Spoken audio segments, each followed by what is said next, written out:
What if I told you that Odin wasn't originally the All-Father, but a wild god of storms who led a spectral hunt across the winter sky, and that Thor was worshipped far more than him? The mythology we often associate with the Vikings is actually just one branch of a much older, stranger, and more complex tree. Now, my name is Jason, if you don't know me, and I'm a fantasy author who created this world called the Argo Vale, which is a shared universe of all world mythologies, and I love digging into these fascinating roots. So today we're going past the pop culture versions to uncover the true origins of Germanic mythology. Now, before he was the wise, one-eyed king sitting on a throne in Asgard, the chief god of the Germanic peoples was a being of untamed natural force. They called him Wodan. He was a god of wind and storms, a wild deity who represented the unpredictable and often terrifying power of the sky. His most famous role wasn't as a ruler, but as a conductor of the wild hunt, a ghostly procession of spirits that tore through the stormy skies of winter nights. This wasn't the cunning strategy of Norse myth, this was a force of nature, primal and terrifying. The god who truly held the hearts of the common people was Donar,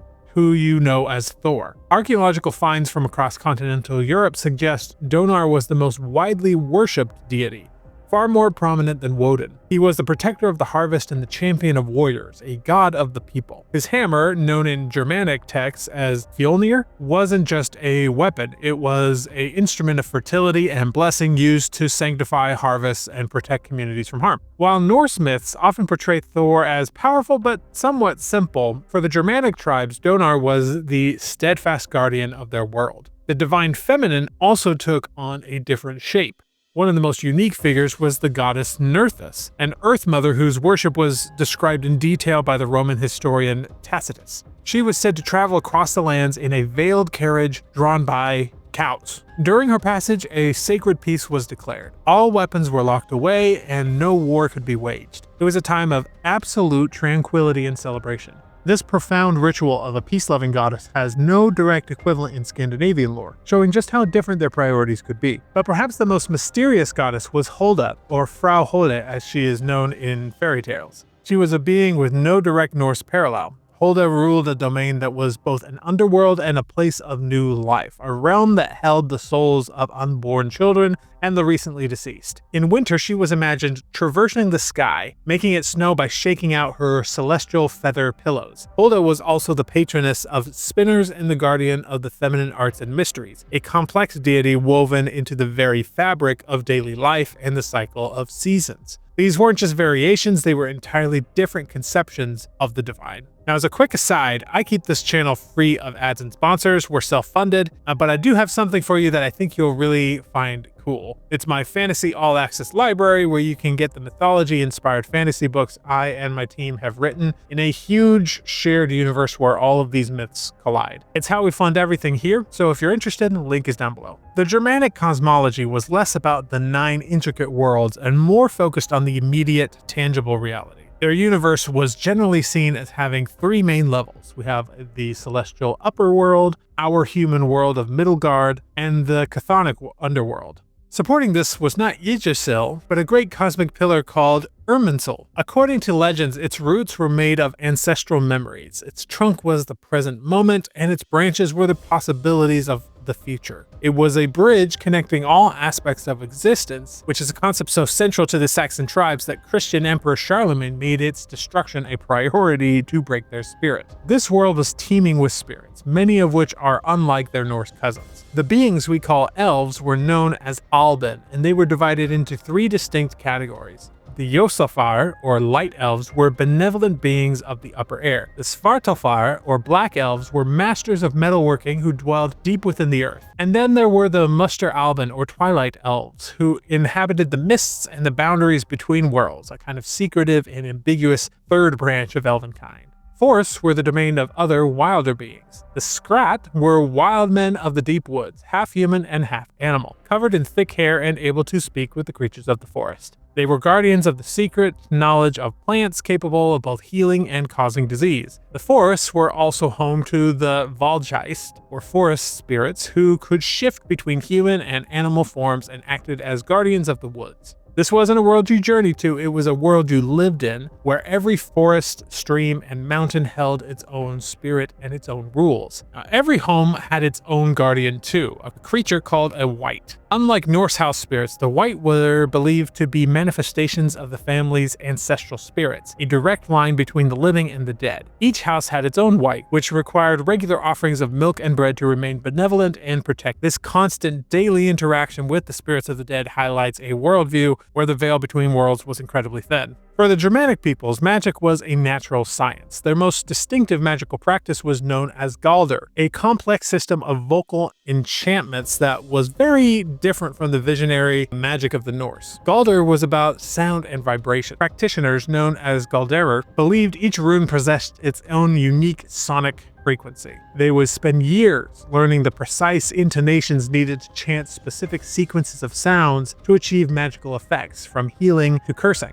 Divination also took a unique form. Instead of just casting runes, they practiced something called losung. This involved cutting branches from fruit-bearing trees into small pieces and marking them with symbols. At sunrise, these marked branches were cast onto a white cloth. The interpretation wasn't just based on the symbols that landed face up, but on the complex patterns of shadows they cast in the morning light. It was a sophisticated art that tied divination directly to the sun and the natural world. Their rituals were deeply connected to the seasons and the ancestors. One of the most important was Blotmonth, or Blood Month, performed during the full moon of November. It was believed that at this time the veil between the worlds thinned, allowing direct communication with the dead. Families would gather in sacred groves to share elaborate offerings with both the living and the spirits of their ancestors, reinforcing the bonds between generations. Fate itself was viewed differently. While the Norse had the Norns who spun a fixed destiny, the Germanic people believed in something called hamingja, a kind of hereditary personal luck or spiritual power that could just be actively cultivated. A person wasn't just stuck with their fate, they could strengthen their hamingja through rituals and honorable action. This belief was so central that a ceremony called the Hammerfest was held for newborns, where they were presented to the community to receive blessings intended to bolster their personal hamingja for the life ahead. They believed you could shape your own destiny, but it required an active partnership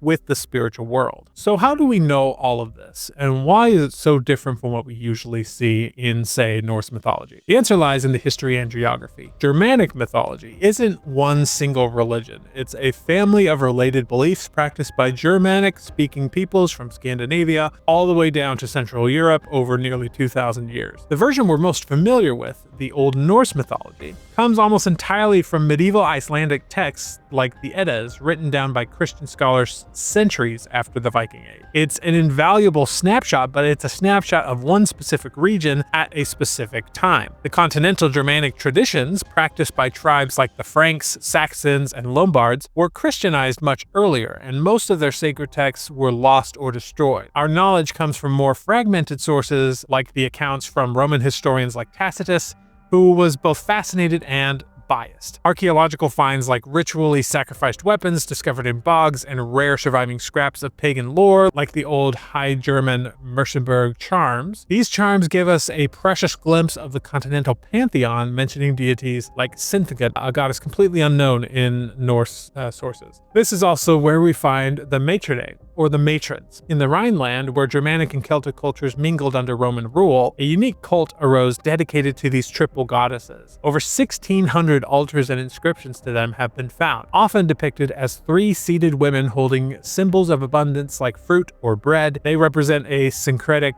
faith, blending Germanic, Celtic, and Roman beliefs. It shows that Germanic religion wasn't static. It was a kind of living tradition that adapted and evolved through contact with other cultures. What this all means is that the world of Wodan, Donar, and the Irminsul represents an older, more widespread layer of belief. The heroic legends of figures like Siegfried, the Dragon Slayer, originated in this continental context during the migration period, and their stories were shared and adapted across the entire Germanic world, from Germany to England to Scandinavia. The familiar Norse myths are a late-stage, highly developed literary branch of this much larger, more ancient mythological tree, but they are not the root of it. Now, Now, everything we've talked about, the primal gods, the unique spirits, the deep connection to the natural world, paints a picture of a spiritual system far more earthy and immediate than the high fantasy of Asgard. The ancient Germanic peoples saw the sacred not in a distant golden hall, but in the storm above, the forest beside them, and the ancestors within their very homes. It was a world where magic was a part of everyday life. Now, if you find this kind of deep dive into mythology as fascinating as I do, I've created something I think you'll love. It's called the Fantasy All Access Library, and it's more than just a place to get my books. It is a community we host on a platform called School. There you get access to literally every single ebook and audiobook that I and my team write in our shared mythological universe, with at least one new book released every month. We also have weekly live calls where we can talk about mythology, writing, and world building, that sort of thing. Honestly, the best way to support the channel and surround yourself with fellow myth and fantasy lovers. If that sounds like your kind of adventure, be sure to check out the link down below. Until next time, stay curious.